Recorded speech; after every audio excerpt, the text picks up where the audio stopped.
À toutes et à tous, bienvenue à ce 5e webinaire de la série Expérimenter la circularité. Je suis Hortense, on vous accueille avec Alice pour l'ensemble des webinaires de cette série et on travaille au CERIEC, donc Centre d'études et de recherche intersectorielle en économie circulaire basé à l'ETS à Montréal. Cette série de webinaires est issue du projet du Lab Construction, qui est un laboratoire d'accélération en économie circulaire pour le secteur de la construction. C'est un dispositif qui a permis de mener 19 projets basés sur la co-création et l'expérimentation. Ces projets ont permis de tester et de démontrer des stratégies de circularité pour le secteur. Et ils sont portés par un ensemble de porteurs et porteuses de projets issus de la recherche, du secteur privé ou du public. Et ce sont ces personnes, dont plusieurs sont avec nous aujourd'hui, que nous invitons à chaque semaine à raconter leurs expériences et apprentissages du Lab Construction. Donc on est dans notre 3e semaine de webinaire. Donc on explore aujourd'hui les processus d'approvisionnement pour la circularité.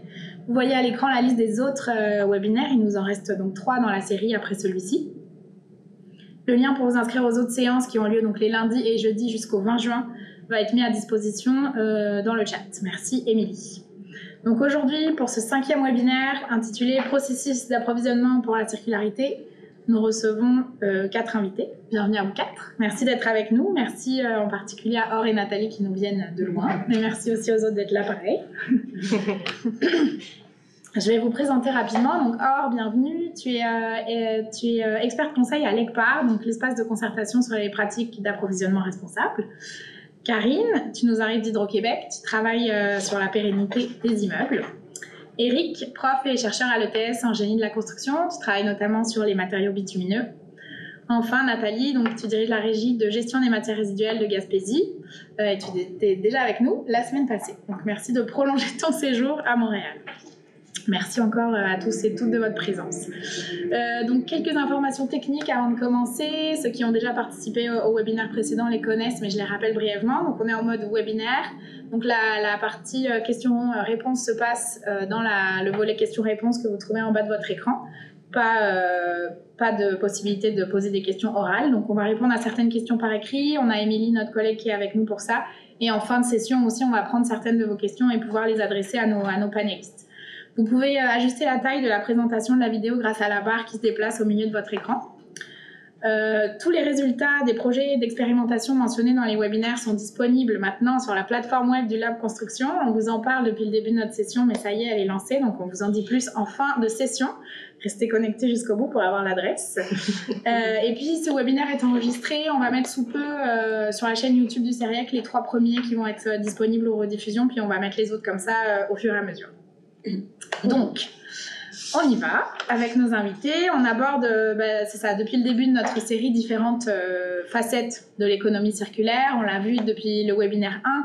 C'est un enjeu complexe avec des réponses qui doivent être systémiques sur différents maillons de la chaîne, mais aussi sur différents volets. Donc aujourd'hui, on se penche sur l'approvisionnement, les processus de commande et d'achat des bâtiments dans les différentes étapes du cycle de vie. C'est un maillon vraiment important puisque c'est un peu de là que tout part quand un client ou un donneur d'ouvrage demande un bâtiment ou une rénovation. Ça enclenche ensuite toute la chaîne d'action de conception, construction, rénovation des constructions. Donc tout part un peu de cette demande-là. Donc c'est dire l'importance de ce maillon et de cet amont-là de la chaîne. Alors Or, je me tourne vers toi en premier. Le projet sur lequel vous avez travaillé donc intervient très en amont dès la conception. Est-ce que, alors dis-nous la question que tout le monde se pose, est-ce que c'est possible d'intégrer des clauses vers plus de circularité dans un appel d'offres aujourd'hui dans le cadre actuel dans lequel on vit? Oui. Yes. Simple. Oui, on peut. Au niveau privé, bien sûr, on n'a pas de limitation légale. Au niveau public, il y a différentes lois qui régissent comment on fait les approvisionnements, mais dans toutes les différentes, on peut intégrer des critères de circularité. On a vu, si on regarde un projet, là, il y a comme 4 étapes. La planification, ça c'est à l'interne, on décide c'est quoi nos besoins, les caractéristiques générales, où on va placer notre projet, ou si c'est une rénovation, dans quel bâtiment on va la faire. Après, souvent, on va s'en aller en conception, appel d'offres pour les services d'architecture, d'ingénierie, pour définir en détail le projet lui-même. Après, on va en étape de réalisation, d'exécution du contrat en fonction des travaux, je veux dire, en fonction du plan des devis qui ont été développés. On fait la construction, on fait la rénovation. Et par la suite, une fois le projet est fini, mais il y a l'exploitation du bâtiment qui va être pendant beaucoup d'années. Dans chacune de ces étapes, surtout conception et réalisation, on peut intégrer des critères pour les services professionnels, pour les entrepreneurs qui vont exécuter les travaux. Et en fait, c'est dans la phase de conception que c'est le plus important parce que toutes les actions qu'on veut intégrer par la suite de circularité, une fois le bâtiment est en place, les rénovations, les déconstructions, quand c'est rendu le temps de démolir ou de déconstruire un bâtiment, mais ça dépend de comment on a conçu.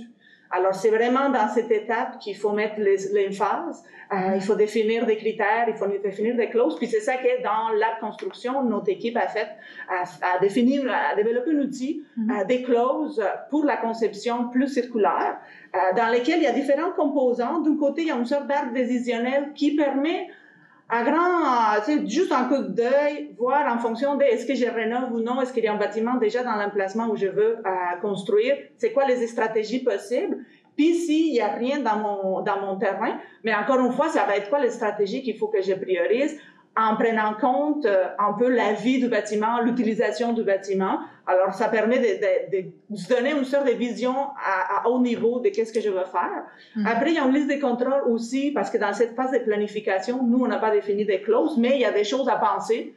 Alors, il y a aussi une liste de questions à se poser dans cette étape. Et finalement, le gros de l'outil, c'est les clauses d'approvisionnement, dans lesquelles, pour les contrats des services professionnels, on définit des clauses que le différent donneur d'ordre peut intégrer dans ses appels d'offres pour que les architectes, les ingénieurs pensent comment on peut réutiliser si c'est une rénovation, quelles sortes de solutions techniques on doit mettre en place pour garantir la flexibilité des espaces, l'adaptabilité, la reconstruction en fin de vie. Alors, c'est toutes des clauses qu'on peut intégrer dans les appels d'offres des services professionnels pour qu'eux, dans leur conception, dans leur design, intègrent ces éléments très importants par la suite de la vie du bâtiment. Alors, la réponse longue, c'est ça. La réponse courte, c'est oui. Puis l'outil, il permet de donner aux donneurs d'ordre des outils justement pour intégrer dans leur vie en fonction de leur niveau de connaissance, la connaissance du marché avec lequel ils font affaire. Mais c'est un bon outil de référence pour définir des clauses d'approvisionnement. Puis il va être disponible sur la plateforme du Lab Construction et vous pourrez le télécharger puis vous l'approprier et l'utiliser dans vos projets de conception. Puis c'est ça, ouais, pour souligner encore ce que vient de dire Or, toutes les clauses qui ont été développées dans cet outil-là, en fait, il y a des chercheurs en droit et gouvernance de l'Université de Sherbrooke qui ont vraiment démontré en analysant le cadre légal de la loi sur l'environnement, de la loi sur les appels d'offres publics, que c'est possible à toutes les clauses qui sont dans cet outil, c'est des clauses qui sont possibles aujourd'hui sans changer la loi, donc sans changer la réglementation. Donc, on peut agir dès maintenant avec cet outil. Donc, on vous invite grandement à aller le consulter. Ouais. Puis je trouve ça intéressant, c'est ce que tu as amené sur l'ordre décisionnel, de aussi penser, avant même de faire ça, de re-questionner le besoin. On est aussi dans les logiques vraiment de circularité qu'on essaie de démontrer. Donc Alice, tu disais à l'instant qu'il n'y a pas forcément besoin d'attendre un changement de loi pour agir. Puis c'est ce que vous avez fait chez Hydro. Vous n'attendez pas après la réglementation pour changer de certains de vos processus d'approvisionnement. Et d'ailleurs, vous avez mis en application l'outil développé par l'ECPAR. Il y a une étude de cas qui a été publiée là-dessus. Alors, Karine, veux-tu nous parler de ce projet-là, puis ton retour sur tout ça? Oui, effectivement, notre direction gestion des immeubles, on souhaitait diminuer notre empreinte carbone. Donc, on s'est dit, puis réduire aussi la consommation de ressources qu'on avait dans nos projets de réflexion. Donc, on a décidé d'intégrer la circularité dans nos projets. On a 2 projets pilotes qui sont en cours avec lesquels on a travaillé avec Or et l'ECPAR. Le premier, c'est un projet qui est à Blainville pour lequel on est présentement en travaux de construction, déconstruction en fait. Puis le deuxième, c'est un projet à Saint-Jérôme pour lequel on s'en va en appel d'offres sous peu. On vient de terminer la conception. Les 2 projets sont des projets qui se ressemblent. C'est 2 projets de réflexion des systèmes électromécaniques et des systèmes d'aménagement intérieur, donc les aménagements plus de bureaux. Même s'ils se ressemblent beaucoup, il y a quand même des différences assez importantes dans les 2 projets. On n'a pas commencé ces projets-là aux mêmes phases à décider d'intégrer la circularité. Quand on a commencé à parler dans le projet de Blainville, on avait déjà fait nos appels d'offres pour la conception pour les firmes d'ingénierie. et d'architecture. Donc, on est arrivé aux responsables de projet et aux firmes alors qu'il avait déjà été octroyé le contrat. Donc, il n'y avait pas de clause de circularité du tout dans leur contrat. On leur a demandé de façon volontaire s'ils voulaient participer à intégrer de la circularité. Puis on a été chanceux, ils ont dit oui et ils ont été vraiment hyper participatifs dans le projet. On a travaillé avec l'ECPAR justement pour intégrer les clauses à partir du premier gabarit là, de clauses qui avait été fourni. Donc, pour les documents d'appel d'offres, dans ce cas-là, vu que nos documents de conception pour les firmes n'étaient pas avec des clauses de circularité. Donc, l'inventaire pré-démolition, c'est nous, Hydro-Québec, qui l'avons fait à l'interne. On a fourni cet inventaire-là après aux firmes. Ce qu'on a remarqué, là, c'est que c'était pas super évident d'intégrer toutes ces exigences de circularité-là dans les plans de vie après. Là, pour les firmes, c'était une première. On a entre autres la récupération des portes, dans presque 90% des portes du projet vont être réutilisées. On a dû faire un bordereau de portes et cadres, le mettre dans les plans. Ça fait un gros document avec beaucoup de portes quand on est dans un bâtiment comme ça. Fait que pour l'entrepreneur qui va faire les travaux, c'est un bel enjeu. Donc, la déconstruction est terminée. On a eu quelques enjeux mineurs, mais rien de vraiment impactant. Ce qu'on s'est rendu compte, c'est qu'on aurait probablement dû faire l'ouverture du chantier avec l'entrepreneur puis parler de circularité alors qu'on n'était pas présent pendant l'ouverture du chantier, ce qu'on va faire pour le prochain projet pilote. Aussi, on s'est rendu compte qu'il y avait certains matériaux qu'on avait visés pour du réemploi futur avec des repreneurs qui, en cours de route, les matériaux n'avaient pas la même qualité qu'au départ, donc on va avoir besoin de revoir nos façons de faire pour notre projet de Blainville. Mais en gros, ce projet-là, pour le projet de Saint-Jérôme, en gros, le projet de Blainville, on s'est rendu compte que vraiment, toutes nos équipes internes, l'entrepreneur, les firmes de services professionnels ont vraiment été d'une super grande collaboration et ont vraiment fait preuve de beaucoup d'ouverture, même si on leur demandait quelque chose qui était vraiment nouveau. Puis notre entrepreneur nous a même suggéré des pistes de réemploi de certains matériaux électriques qu'on n'avait pas prévus au départ dans le projet. Donc, l'électricien du projet a mis une boîte de côté avec plein d'équipements électriques qu'il trouvait qu'il y avait de la valeur de réemploi. Puis nous, on est allés les voir pour évaluer puis voir avec nos équipes de surplus d'actifs comment on peut les revendre. Fait que c'est vraiment une belle participation de la part de tous. Au niveau du projet de Saint-Jérôme, on s'est pris un petit peu plus à l'avance. Donc, on avait mis des exigences de circularité dans le contrat des firmes de conception. Donc, ça leur donnait la responsabilité à ces firmes-là de faire eux-mêmes l'inventaire des matériaux puis d'aller voir sur place quels matériaux avaient un potentiel de réemploi. On a essayé vraiment, dans ce cas-là, de défaire notre réflexe de remplacement 1 pour 1, là, puis de vraiment essayer de miser plus sur la réduction de l'achat, ce qui était moins le cas dans le projet de Blainville. Blainville était beaucoup plus un projet de valorisation de matériaux. Mais dans le cas de Saint-Jérôme, on a essayé vraiment d'utiliser plus de matériaux en place puis de les garder sur place dans le projet. Donc, on a encore utilisé les clauses de l'ECPAR pour ça. Puis, on a utilisé aussi beaucoup de notes sur les plans de vie. Là, on s'en va en appel d'offres bientôt, fait qu'on va voir ce que ça donne. Mais c'est vraiment, surtout quand on garde des matériaux en place, c'est vraiment toute une logistique à mettre sur plan pour savoir, pour l'entrepreneur qui va faire la déconstruction, qu'est-ce qu'il garde ou pas. Encore là, on a vraiment une belle motivation de nos équipes internes et externes, puis les firmes nous ont vraiment aidés. On a vu un gros changement entre le projet de Blainville et de Saint-Jérôme seulement en quelques mois. Si je peux donner l'exemple, la firme d'architecture, on a la même firme aux deux endroits, mais là, quand on a fait le tour de Saint-Jérôme, la firme a fait le tour avec nous, puis là, déjà identifié des matériaux qu'on pouvait garder, par exemple, des finis de murs dans les salles de bain, qui, dans le projet de Blainville, n'auraient pas passé au réemploi, mais que là, on dit, on va changer l'environnement autour, puis on va être capable de garder les mêmes finis.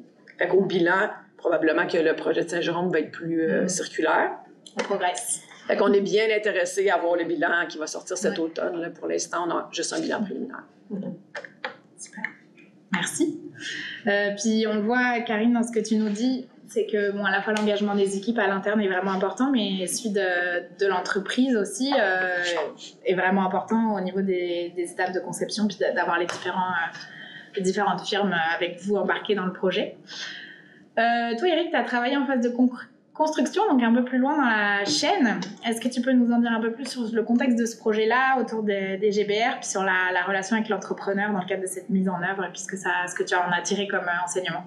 Je peux bien faire ça. Tu peux dire ce que c'est les GBR. Ouais, les GBR, c'est granulat bitumineux recyclé. Donc, c'est du vieil enrobé bitumineux qu'on récupère en chantier, qu'on casse et qu'on réintègre dans les nouveaux enrobés bitumineux.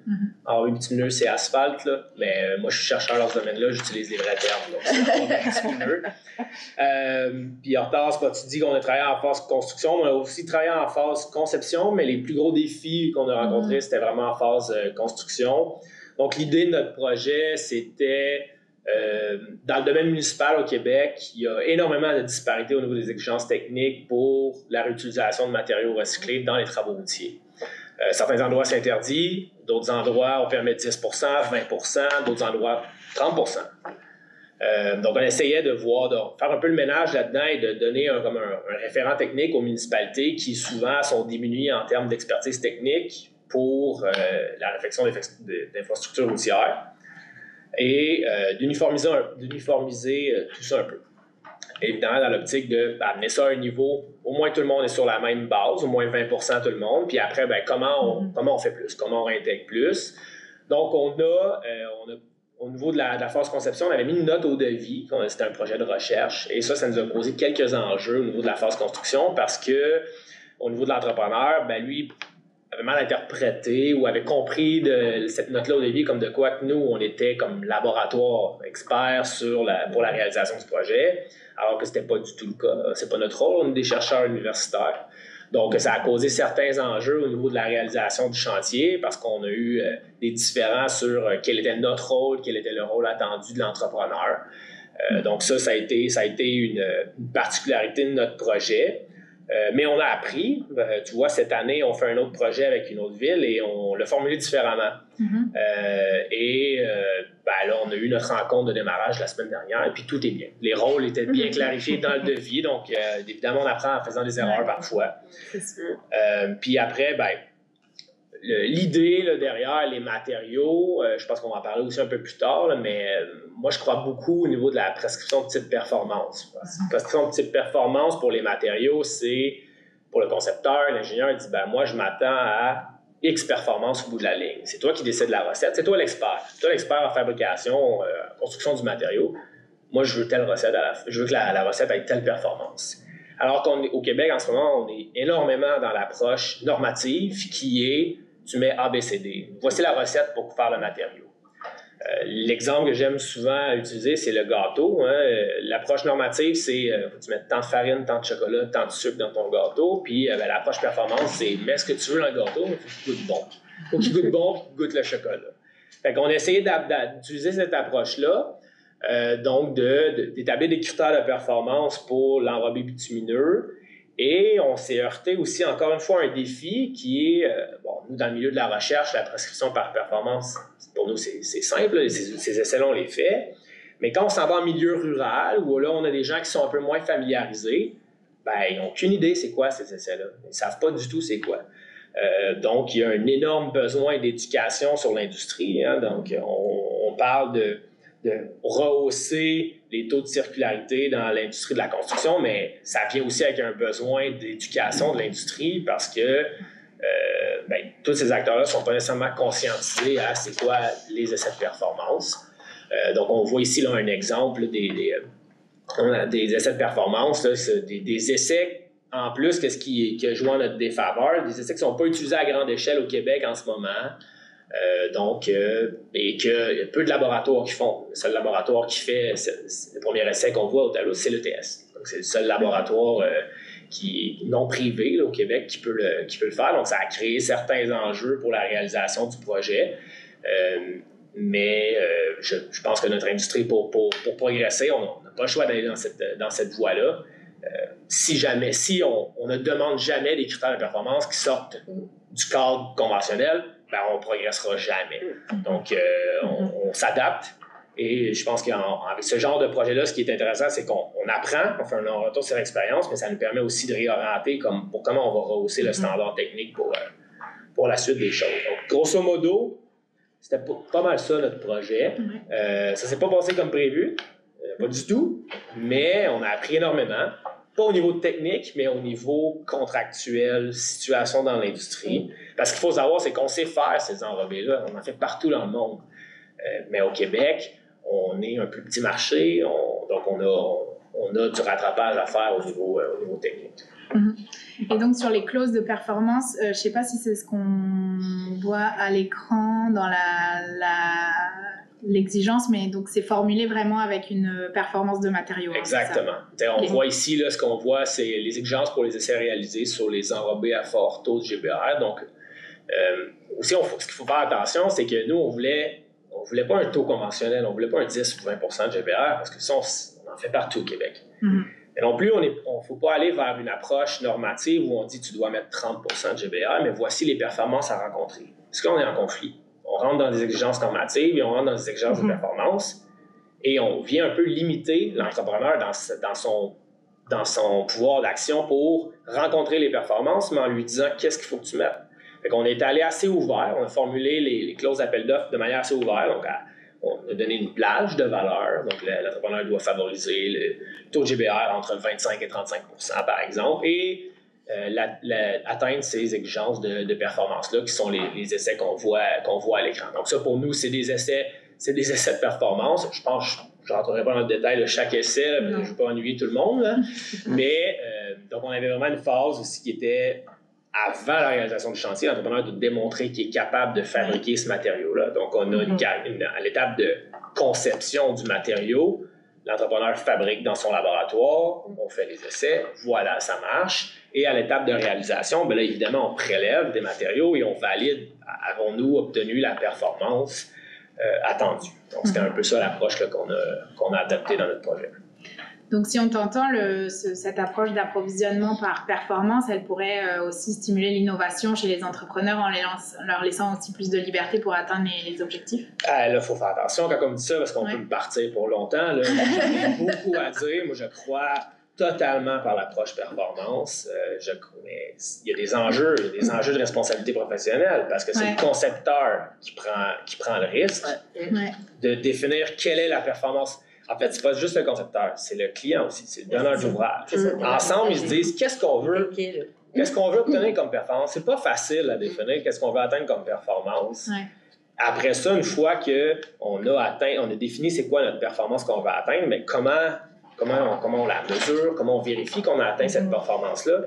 Mais si on veut innover, on peut pas rester dans le cadre actuel, ça marche pas. Ça permet pas. On est pris dans un cadre très, très, très strict où l'entrepreneur ou le fabricant de matériaux qui est l'expert en matériaux ou qui est l'expert en réalisation des travaux, bien, si on ne lui donne pas de marge de manœuvre pour innover, bien, il va rester dans le cadre conventionnel. Alors que si on y va par une approche performance, bien, en tant que client ou en tant que concepteur, on peut apprendre. On peut apprendre de lui. Il faut arrêter de voir le rôle de chaque intervenant dans un projet comme étant séparé. Il n'y a aucun lien entre. Ça ne marche pas comme ça.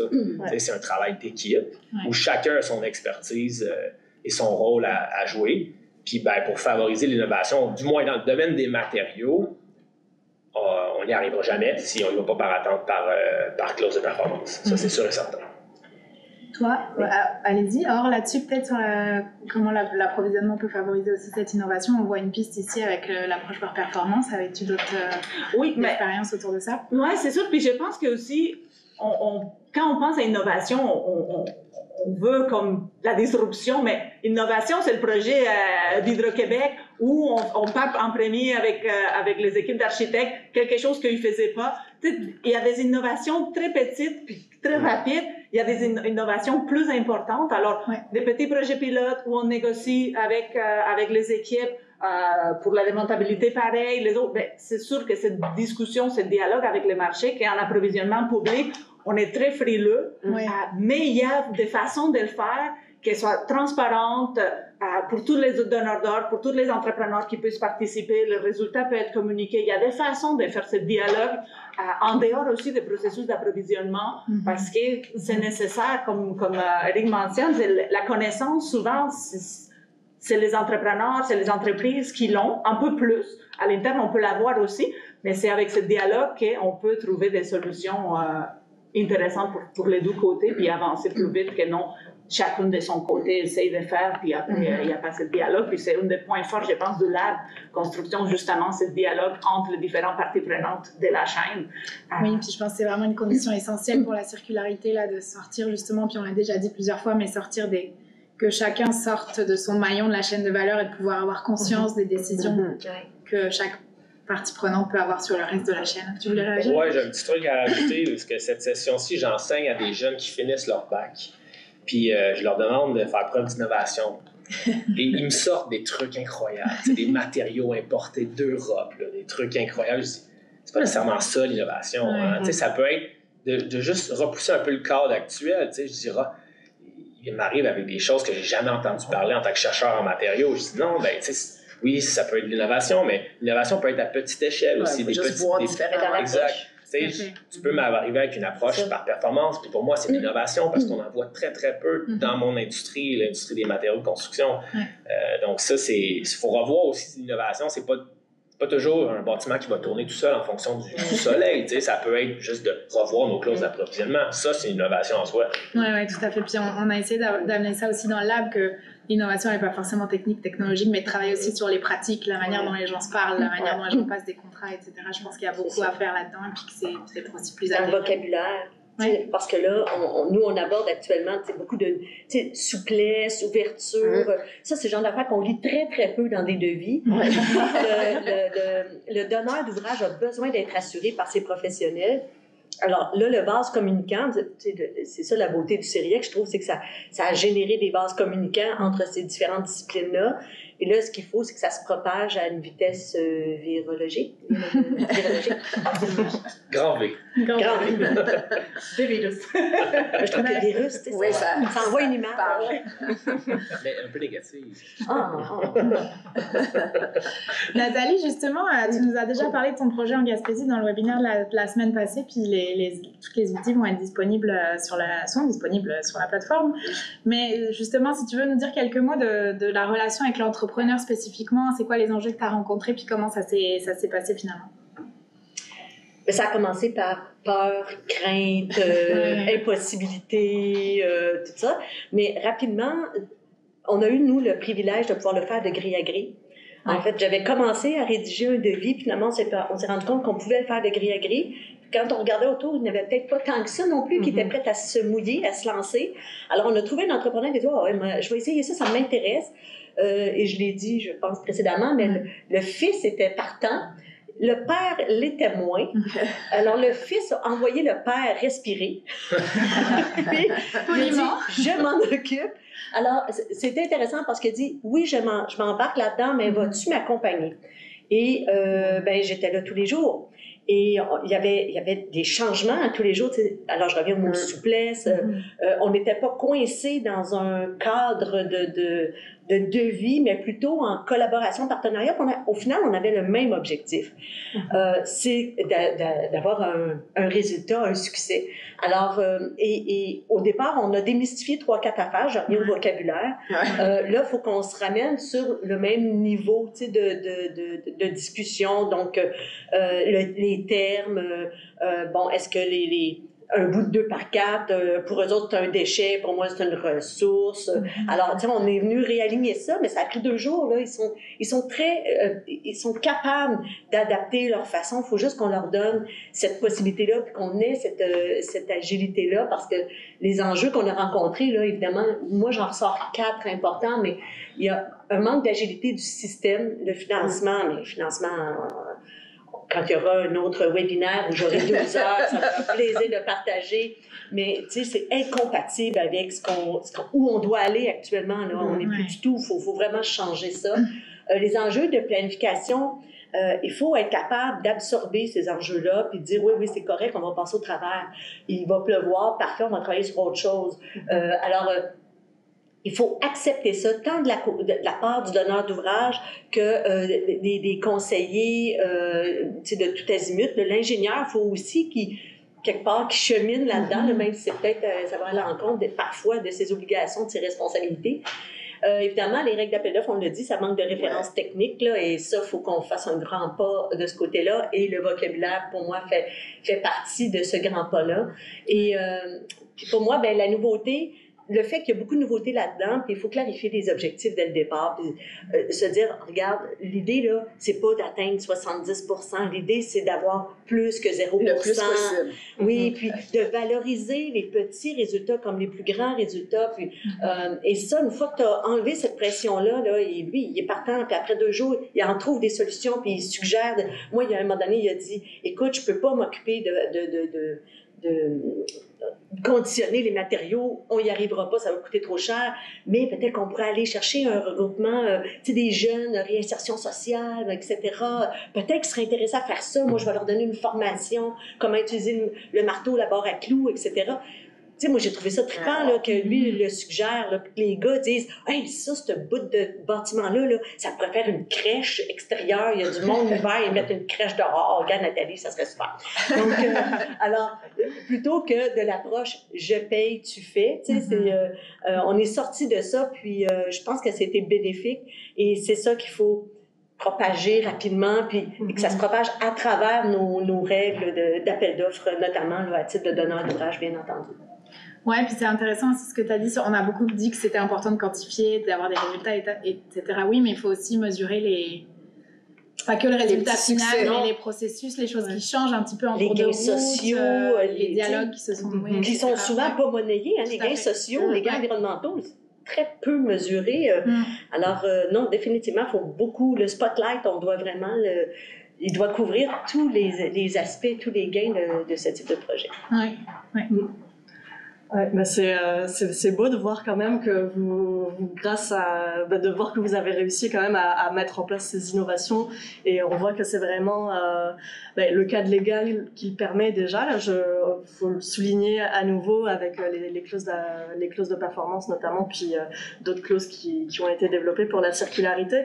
Mais on voit vraiment qu'on peut déjà agir en termes d'approvisionnement là sur toutes les étapes du cycle de vie, puis on voit que c'est vraiment la collaboration de changer notre mode de relation avec les entrepreneurs, les entreprises de conception. C'est ça qui est un facteur de succès. Donc on espère que ce mode de collaboration va se propager, comme disait Nathalie, pas sous forme de virus, mais quelque chose de plus positif. Positif, ça doit exister. Je pense que ce que tu dis, c'est totalement vrai. Le travail d'équipe est essentiel. Quand tu dis qu'il faut arrêter de voir ça comme je te paye, tu fais, là, c'est tellement vrai. Là, cette relation-là de je te surveille puis que je te tape dessus quand tu fais, ça marche pas comme ça. Qui fait un projet comme ça? Et c'est tellement difficile dans les devis d'appel d'offres de mettre du collaboratif. Oui, c'est ça. Nos appels d'offres sont linéaires, sont faits pour l'économie linéaire. Fait que là, il faut penser nos appels d'offres différemment. Puis les firmes ne sont pas habituées à ça. Fait que nous, on leur demandait à nos firmes, qu'est-ce qu'on peut faire pour mettre ça plus circulaire. Puis des fois, ils avancent avec nous. Ils avancent avec nous au fur et à mesure. Puis ce que je disais, c'est entre les 2 projets, il y avait déjà un changement de mentalité. Parce qu'eux autres, c'est des prescriptifs. Là. Parce qu'aujourd'hui, on est prescriptif. Probablement que dans 5 ans, ça va l'être un peu moins, mais ils sont habitués comme ça, avec des normes claires, un devis de performance. Tu dis même le type de peinture ou le type de matériel que tu vas utiliser. Là, tout d'un coup, tu dis juste réutilises des matériaux qui sont déjà là. Là, ils nous parlent de garantie. Ça peut être déroutant aussi pour eux. Mais vous avez réussi, c'est ça la beauté de la chose, c'est que déjà le deuxième... Oui, déjà, il y avait une grosse différence. On est capable. Puis l'entrepreneur aussi, l'entrepreneur nous amenait plein de solutions comme vous. Là. On est allé sur le site, le surveillant de chantier, il nous avait mis plein de choses de côté. Si on le garde dessus, si on le garde pas. À partir du moment où il l'a en tête, là, il est puis c'est ça la richesse, parce que c'est les gens qui sont sur le terrain qui savent exactement ce qu'il faut faire. Qui voient ce qui est les enjeux pendant les chantiers. Nous, on n'était pas là tout le temps. Là. Mais c'est vrai que ça oblige à être plus présente. Le devis de performance, ces performances techniques pour des matériaux, il y a des tests de laboratoire, le résultat, c'est facile, mais d'autres changements, ça implique au donneur d'ordre d'être plus présent, de faire plus de suivi. De bien documenter. De pouvoir être là pour répondre des questions. Alors, ça nous oblige pas juste à changer les clauses qu'on va mettre dans un devis, mais changer aussi le processus de gestion des projets pour garantir ce suivi, cet accompagnement. Tu sais, Nathalie, tu étais là, ça a permis de faire plein d'avancements, mais ça demande, souvent on dit, on pousse les entreprises à nous offrir ça, mais c'est deux côtés de la même monnaie. C'est l'offre de la demande, nous, qu'est-ce qu'on demande, les autres, qu'est-ce qu'on veut. Mais il faut qu'on se coordonne, il faut qu'on se parle, il faut que nous aussi, on change nos pratiques. Parce que si on ne les change pas, pourquoi on oblige ou on demande les autres de les changer? On parle de l'exemplarité. Quand on parle d'approvisionnement responsable, on parle souvent les secteurs publics en tant qu'exemplaires dans ces pratiques, mais ça demande aussi des changements à l'interne. C'est pas juste les autres qu'il faut qu'ils changent, nous aussi, il faut qu'on change. C'est ce que tu disais, Karine, on avance ensemble, nous et les firmes, c'est que ça peut peut-être être un peu déroutant pour tout le monde au départ, mais on dirait qu'à un moment, il y a une sorte de... On passe de l'autre bord, puis là on se dit ah ben oui, finalement ça correspond mieux aussi à nos valeurs, même individuelles, de pas mettre tout ça à la benne directement, etc. Donc il y a comme une sorte de cercle vertueux aussi qui se crée. C'est déroutant aussi pour nos équipes d'approvisionnement qui sont habituées avec un mode linéaire, de quelque chose d'hyper documenté. Là. Là, on arrive avec quelque chose de plus flou et c'est plus, ça demande une adaptation. Les donneurs d'ouvrage ont besoin d'être rassurés. Ils payent les professionnels pour être rassurés. Donc il faut que les professionnels... C'est un cheminement qui va... toutes les parties prenantes doivent cheminer en même temps, mais dans un contexte de relation de confiance, puis d'échange, puis vous l'avez dit vous-même, vous vous êtes rendu compte qu'il aurait fallu au départ avoir une rencontre de démarrage. Exactement. Puis moi, c'est ce que je disais, c'est que quand on va procéder aux prochains appels d'offres, il va falloir qu'on ait une rencontre obligatoire avec les soumissionnaires éventuels pour qu'ils expliquent dans quel état d'esprit nous sommes dans le cadre de ce type de projet-là. D'ailleurs, l'idée ultime, pour ma part, quand je reviens au vocabulaire, c'est que le mot démolition, on arrive n'existe plus et que ce soit clair pour tout le monde. C'est comme si tu l'accompagnes. C'est comme quand tu éduques un enfant, si tu peux lui imposer, tu vas avoir une crise, tu vas avoir très peu de collaboration, ou tu peux les faire comprendre. Puis quand tu fais comprendre, puis tu l'accompagnes, puis au début, tu es là plus souvent, à un moment donné, la personne, ton milieu professionnel gagne en autonomie, comme ton enfant gagne en autonomie, puis à un moment donné, pouf, il part tout seul, puis et cette roue-là, il faut qu'elle soit partie. Il faut qu'elle soit partie, puis il faut la partir de la bonne façon. Fait que ça demande beaucoup de temps à démarrer, beaucoup d'implication de la part de le donneur d'ouvrage, ou de la personne qui est le décideur. Mais si cette personne-là y croit, puis tient mordicus à ce que ça soit démarré de la bonne façon, à un moment donné, ça va rouler tout seul. Ça, c'est sûr et certain. Moi, je le vois en ce moment dans notre industrie, ce qu'on a présenté sur l'approche performance. Ça fait 2 ans qu'on essaie de l'officialiser. On a énormément de freins, mais on continue d'avancer, comme dirait M. Trudeau, continuons d'avancer, mais on continue d'avancer, puis à un moment donné, la roue va rouler toute seule, puis ça va être rendu un standard. Dans 5-10 ans, ça va être rendu banal. Puis c'est ce que tu disais, Karine, déjà en 2 contrats. Ça a beaucoup bougé depuis 1 an. C'est incroyable. Déjà, les firmes, les entrepreneurs... Tu sais, les entrepreneurs, là, on pense des fois qu'on va avoir un gros changement de mentalité à faire avec eux, mais eux, là, c'est tous des humains qui, dans leur vie tous les jours, en dehors de leur travail, là, ils se posent aussi les mêmes questions que nous autres. Là. Fait que des fois, on se rend compte que les humains en arrière de l'employé qui est chez l'entrepreneur, il y a des idées puis ils croient. Là. Fait qu'il faut juste amorcer de la discussion avec eux pour sortir le bas. Ils sont tellement fiers. Ils sont fiers après. Ils sont super fiers. Donc, c'est un beau résultat. Oui, tout à fait. Puis on parle d'enclencher la roue, de boucler des boucles. On est toujours dans cette métaphore circulaire là. Mais Karine et Nathalie, puisque vous travaillez à des étapes différentes du cycle de vie du bâtiment, est-ce que vous voulez nous faire un peu des liens entre les outils qu'on a amenés aujourd'hui puis votre pratique ou ce qui a évolué depuis? Tu as commencé à en toucher quelques mots, Karine, sur ce qui se passe en ce moment à Blainville. Oui, en fait, nous... Tu sais, quand on a commencé à utiliser les clauses de l'ECPAR dans la circularité, on se rendait compte que c'est pas si évident que ça, rentrer ça dans notre processus d'appel d'offres actuel. En conception, c'était plus facile de mettre des clauses pour la conception parce que les firmes, tu sais, c'est plus qu'on leur donne des intentions de conception. Fait que ça, c'est plus facile.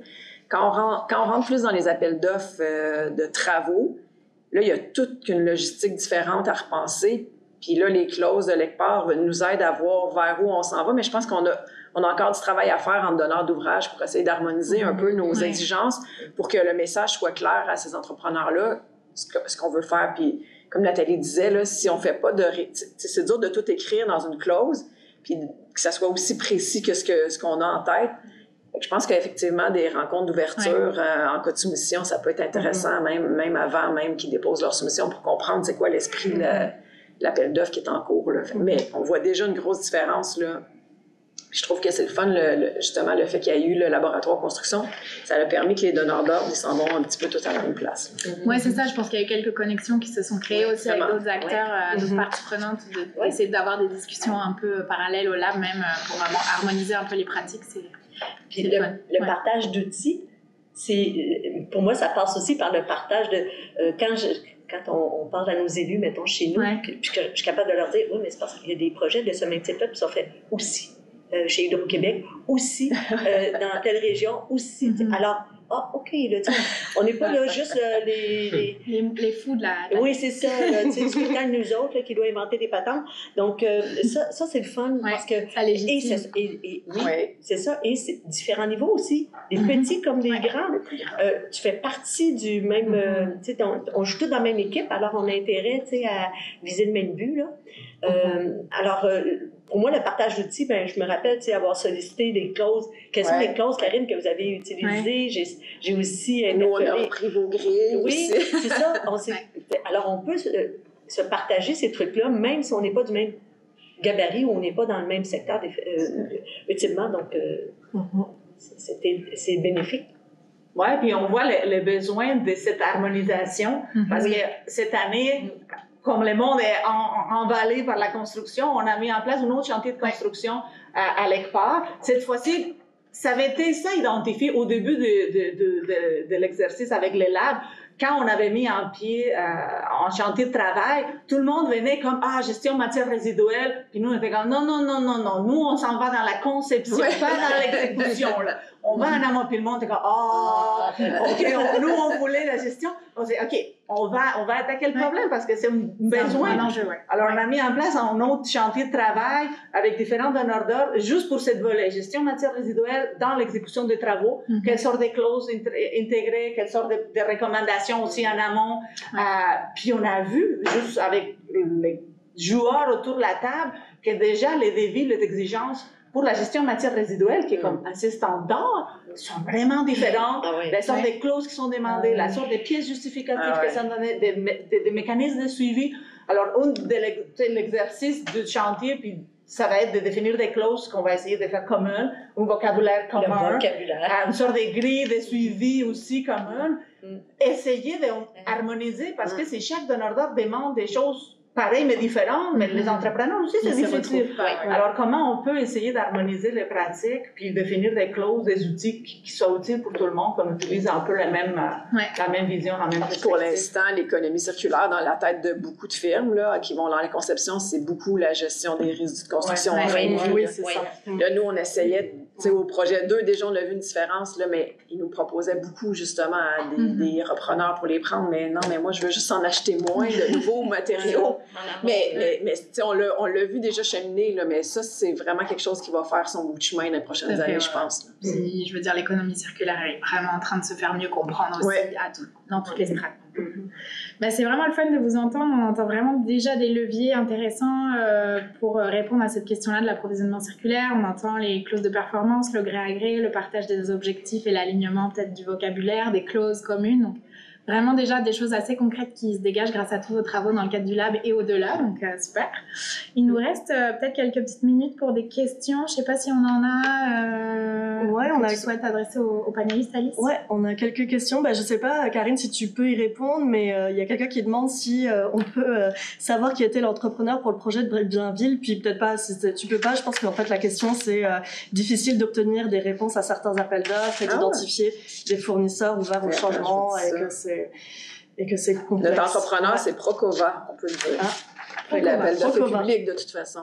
Vous pouvez aller voir sur le site d'appel d'offres d'Hydro-Québec. Je pense que les appels d'offres sont tous publics. Et puis peut-être est-ce que tu peux expliquer? On a eu plus qu'un soumissionnaire. Fait que dans notre cas, on avait mis peu de clauses quand même en circularité, beaucoup de clauses plus en gestion des matériaux de construction en fin de vie. beaucoup de clauses en déconstruction, de portes, de cloisons vitrées, de tuiles de plafond qu'on voulait récupérer. Puis beaucoup de clauses sur qu'est-ce que l'entrepreneur allait gérer, lui, dans son conteneur, qu'est-ce qu'il allait gérer, nous, à l'interne, par Hydro-Québec, par notre équipe de surplus d'actifs, parce qu'on a déjà une division surplus d'actifs. Puis qu'est-ce qui allait être donné à des repreneurs directement, parce qu'on avait déjà conclu des ententes. Ce qu'on s'est rendu compte, c'est que là, pour le projet de Saint-Jérôme, on va s'y prendre plus tôt pour savoir où s'en vont nos matériaux, pour que ça soit plus facile pour l'entrepreneur pendant les travaux. Là. Puis pour que l'appel d'offres, quand il va soumissionner, sache déjà qu'est-ce que lui va gérer comme matériau de construction, qu'est-ce qui va être géré par quelqu'un d'autre. C'est ça, le gré à gré aussi, une piste dans certains cas. Mais nous, c'était vraiment un appel d'offres public avec plusieurs soumissionnaires, une analyse des soumissionnaires par nos équipes d'approvisionnement, mais il y avait eu plus qu'un soumissionnaire malgré tout, puis il y avait quand même un objectif de réduire de 80% ces quantités de matières résiduelles qui étaient générées dans le cadre de son contrôle. Chez nous, l'entrepreneur, à la fin de l'expérience, il a dit hey, moi, là, je suis prête à aller faire des formations ailleurs, là. Des craqués. Là. Fait que, je trouve ça cool là, dans une petite entreprise. Mais puis honnêtement, sur le chantier de construction, tu vois, les employés, là, ils étaient super motivés. Moi, je m'attendais à arriver là puis à voir, on n'était pas à l'appel d'offres, on n'était pas à la réunion de démarrage des travaux. Fait que je me suis dit, oups, peut-être que l'information ne se sera pas passée. Mais on est arrivé sur le chantier, la gestion du chantier, c'était super bien trié, bien propre. Les gens venaient nous voir, nous parler de matériaux qu'ils voyaient. On est arrivé pendant la déconstruction. Vraiment intéressant. Merci Karine.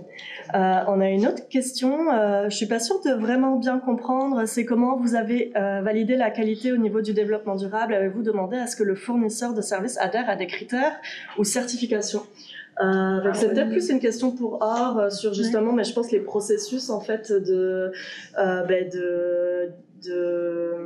d'évaluation des critères, etc., de circularité qui sont intégrés dans l'outil. Je ne sais pas si tu veux en dire deux mots. Oui, mais on n'a pas mis, étant donné que pour la conception, comme Karine le mentionnait, c'est plus donner un peu les pistes, qu'est-ce qu'on veut obtenir dans la conception.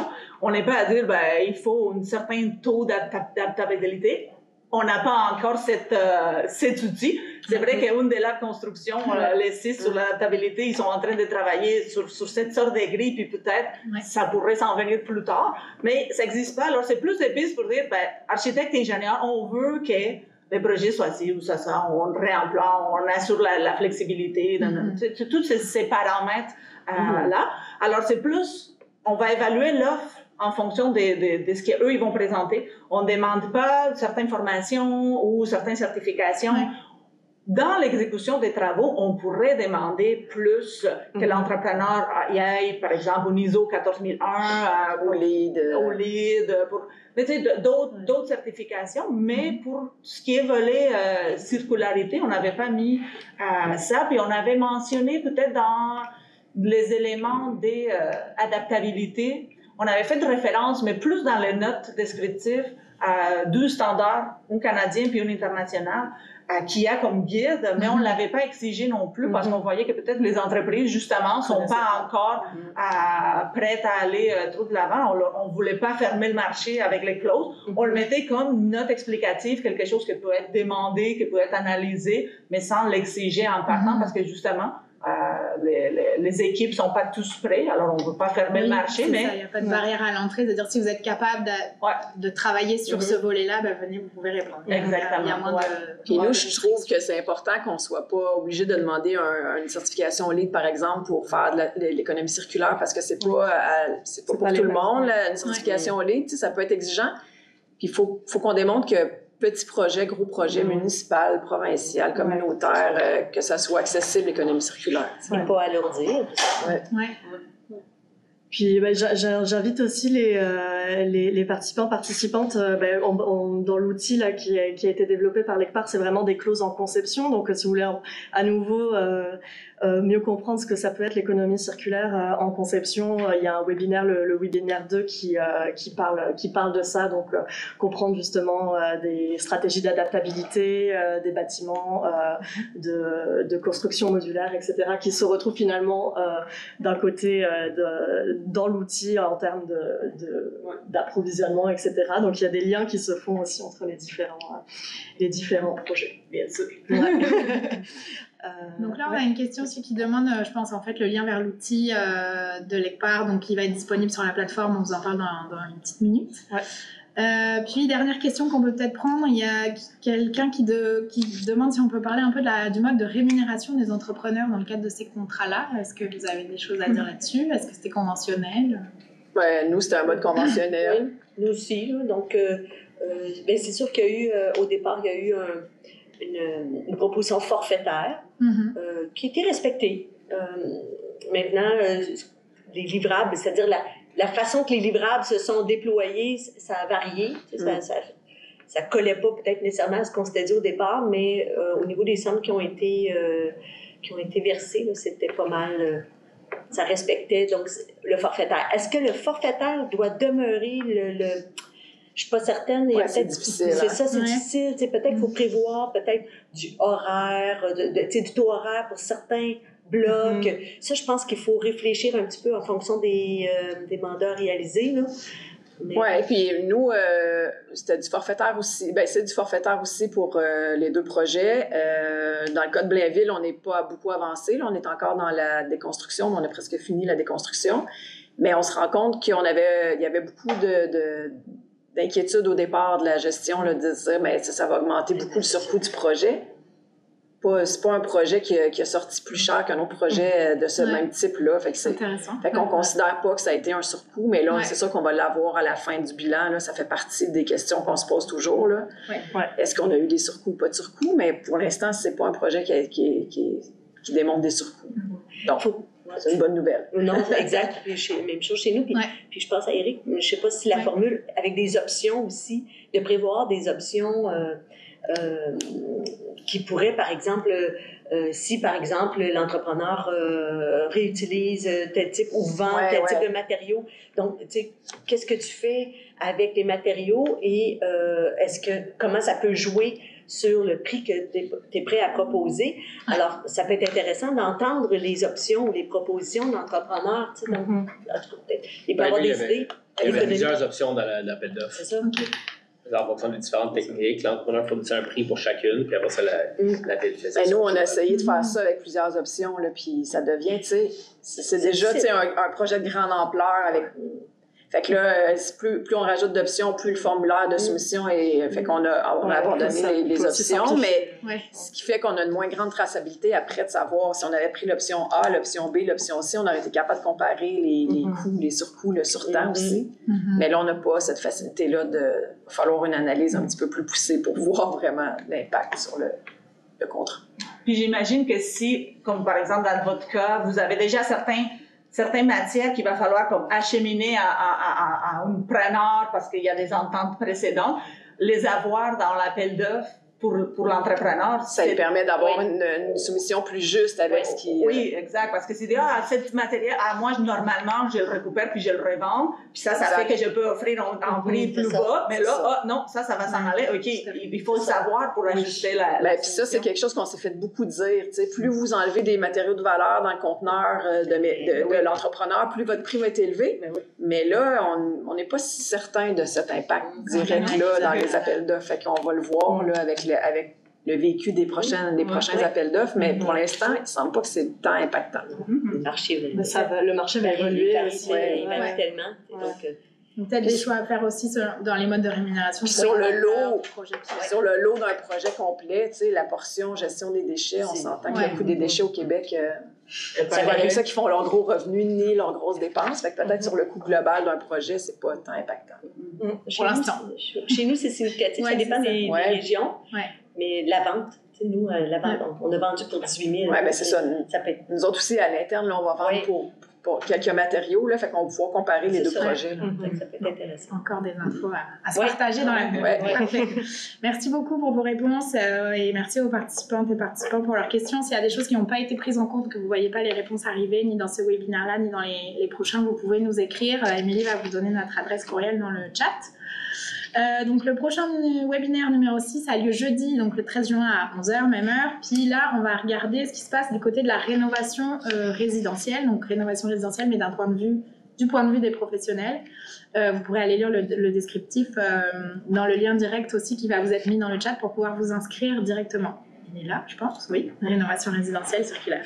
Bon, comme promis au début du webinaire, on vous indique aussi en primeur, c'est la première fois qu'on le diffuse, le lien à la nouvelle plateforme web du Lab Construction. Donc, on vous a montré déjà depuis quelques webinaires la page d'accueil de cette plateforme. Mais ça y est, là, vous voyez, on a ajouté en haut le lien. Donc, ça vient d'être mis en ligne. C'est encore une version bêta, mais vous pouvez aller tester les différents. Vous voyez là, en dessous du gros texte, il y a différents modes de recherche pour aller chercher les ressources, donc tous les rapports, les outils, les tableaux, les documents dont on a parlé aux différents webinaires vont pouvoir être disponibles ici sur cette plateforme qui a été réalisée donc, grâce au soutien de la Ville de Montréal et du ministère de la Culture dans le cadre de l'entente de développement culturel à travers la trousse qualité design de la Ville de Montréal. Donc allez regarder, allez fouiller, dites-nous s'il y a des affaires qui marchent pas, on teste, mais en tout cas on est heureux que ça soit disponible à tous et toutes. Voilà. Donc on arrive vers la fin de notre webinaire, presque l'heure du dîner. Donc je me tourne vers nos invités. Notre série s'appelle, comme vous le savez, Expérimenter la circularité. Donc on a demandé à l'ensemble de nos invités, de nos panélistes depuis le début de la série, de répondre un peu à cette question sous forme de fil rouge, ça veut dire quoi expérimenter la circularité pour elles et pour eux. Donc je vous pose aussi la question à vous, qu'est-ce que vous retenez en un mot de votre expérience ou expérimentation même au sein du lab? Je sais pas qui veut se lancer. J'ai pas dit, mais en un mot si possible, mais ça peut être deux. C'est difficile. On va être capable. Non. Ben, je me lance. Moi, Nathalie. C'est famille. Parce que je trouve que l'expérience a développé des liens comme une famille, mais il y a aussi les familles famille de matériaux, famille les disciplines. Alors, je trouve que ça peut s'appliquer à plusieurs éléments. Si j'ai le droit d'ajouter un deuxième mot, ça serait party de famille. On ne dira pas pourquoi. Je me suis éclatée. J'ai adoré. Yeah. Moi, je vais aller dans le même sens que Nathalie. J'avais mis collaboration. Je trouve que le lab, ça a vraiment permis de collaborer avec des gens qu'on n'aurait jamais rencontrés si on n'avait pas participé au lab. Parce que justement, normalement, on est donneur d'ouvrage avec donneur d'ouvrage, mais c'est rare qu'on parle avec les entrepreneurs, les firmes d'ingénierie, tu sais. Les firmes d'ingénierie un petit peu plus, mais souvent, la dernière chaîne de réalisation, il ne faut pas leur parler. Fait que je trouve que collaboration, c'était vraiment intéressant. Moi, peut-être complémentarité. Ouais. Parce on touchait différents maillons, mais il y avait des relations entre les unes puis les autres. Alors, comment chacun avançait, mais on allait chercher comment les autres avaient avancé, qui pourraient nourrir les travaux des différentes équipes. Alors, cette complémentarité pour avancer comme dans différentes lignes, mais tout en gardant un œil sur les autres pour s'harmoniser, être complémentaire, puis pas répéter les choses. Construire sur les autres projets. Merci.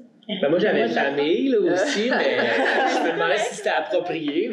Maintenant que tu l'as dit, je me dis si c'était approprié. Moi, je dirais dynamique, parce que toute cette collaboration avec des gens qui ont des intérêts, des jobs extrêmement différents. Moi, je suis habitué en tant que chercheur je reçois une subvention, on s'en va dans 3 ans. Alors que là, on avait des ateliers, des échanges. Je trouvais que c'était extrêmement agréable comme mode de faire un projet de recherche, tant avec la gang du CIRIEC qu'avec les autres partenaires. On s'est rencontrés au rendez-vous du Dico-Matériaux. C'était cool d'échanger là-dessus, de faire un panel. Fait que je dirais ce mode de fonctionnement-là du lab, là, dynamique, à répéter pour on le garde. faire avancer. C'est bon. Merci beaucoup à nos invités. Merci Or, merci Nathalie, merci Karine, merci Eric, merci Alice. Merci à vous. Merci à vous. Carl et Émilie sur la partie technique qui nous ont bien soutenus comme d'habitude. Donc on se retrouve jeudi pour le webinaire numéro 6. Bonne journée tout le monde. Merci. Bonne journée.